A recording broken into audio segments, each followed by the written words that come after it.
How are we? Great. Although Luke wasn't successful in tonight's fight, he gave a great performance. His fans were full. In fact, he battled back after going down in the early rounds. What have you said to him since the fight has ended? Just said that your stock's gone up. You've proved yourself as a world-class fighter. I thought he won the fight, very close, but I had him winning the fight probably by a round. Could have gone either way, and it did. You know, when you box on an away show, you box in another country, and you're the challenger. When it's close, you can't always expect to get it. So, credit to Linares. But what Luke Campbell showed is that, you know, he competed with, and in my opinion, beat a pound-for-pound top fighter in world boxing. So, sometimes in defeat, you can take so much from it, and I think he has tonight as well. Tonight, the big announcement, Matchroom Boxing is coming stateside. I wanted to tell you yesterday. I know, and I was hoping that you would tell us yesterday. It's been so hard not to tell anyone for like weeks. You know, but it is a great announcement. Danny Jacobs is a fantastic ambassador for the sport, terrific fan base in Brooklyn. What do you look to do with him in the first, say, 6 months of his new signing with you at HBO? Firstly, you attempt to tell the story. All the things you've just said about Danny Jacobs are absolutely spot on and correct. We have to tell people about that. It's a very inspirational story. It's like Hands of Stone plus Bleed for this, and then you're still not even close to Danny Jacobs' story. But when I sat down with Danny Jacobs and I learned about his story, I spoke to him, I looked at him, I watched him fight, I'm like, how are you not a superstar? Because you got it all. And you really, in my opinion, I thought you just nicked the Triple G fight. So I'm going to tell everyone that you're the #1 middleweight in the world. And you look $1 million, you've got a great story, you like all the things, great ambassador, and this is what we want for our brand and our company as well.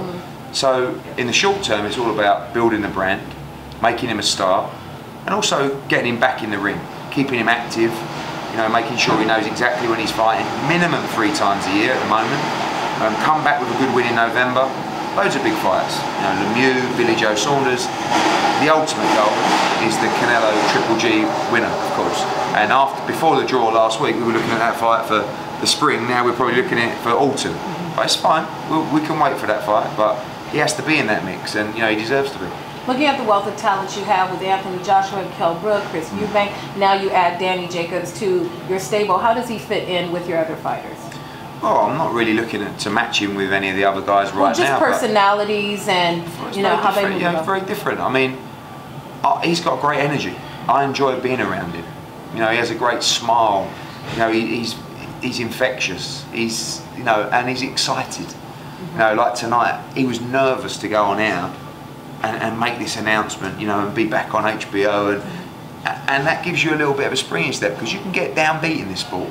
You know, when you're not really getting the fights and you don't feel like someone's looking out for you and you don't feel like you're being promoted as a star, it's quite easy to sort of lose your mojo. But I think he's got his mojo back, and that'll help him in the ring as well. So, you know, how he fits in is, you know, 2 different businesses in that he's going to be headlining on the East Coast. We'll bring some of our other fighters from the UK on that card as well. We'll work with other promoters. And that's one thing you'll see from me that you probably won't see from other people is I don't care who I work with. It doesn't bother me. You'll see Heyman fighters on the card. You'll see top ranked fighters on it. Well, maybe not. You'll see Golden Boy fighters on the card. You know, Dimitri Salita, we're doing some stuff. So it's fine. You know, I'm not expecting to just breeze into this country and just take over boxing. It's going to take me at least 3 months. Those who closely follow boxing. That was a joke, by the way. It's probably 6 months. Well, maybe 4.5.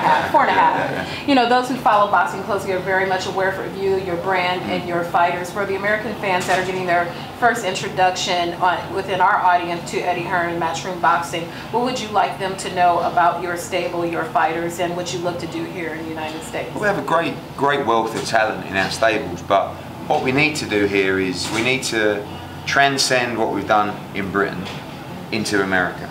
We need to make boxing sexy again. We need to make it a great night out, an experience. We need more women in the arena as well, and that's nothing about being sexist. That's just, it creates a better atmosphere, and people enjoy the night more, because in the UK what we do, people turn up for a night out. They're dressed up, you know, they're having a drink, the music's playing, they're seeing great fights, and they leave the arena with a smile on their face. And Rome wasn't built in a day, so maybe you won't see all of it in a November show, but give it a try, get behind the fighters, and you know, we'll see where it takes us. Maybe we crack it in one show. Maybe it takes 3 shows. Maybe it takes 3 years. But no one else is doing it like we're doing it. If anyone's going to crack it, it's us. Because I don't believe there's any promoters really in the US now that can do it or capable of doing it. You know, where are the real promoters gone? I mean, you know, I know he had his bad points, but Don King was a promoter. Right. You know, I mean, if there was a fight in town, you would know about it if Don King was promoting a fight. So, you know, good or bad or whatever you think about him, as a promoter, he was one of the best. And I'm not trying to be Don King, but I need people to know that when we're in town, you should come, or at least you know about it. And you know, Danny Jacobs is the perfect guy to kick us off. All right. Thank you so much. No worries. Mr. Hearn. Thank Pleasure. you. Cheers.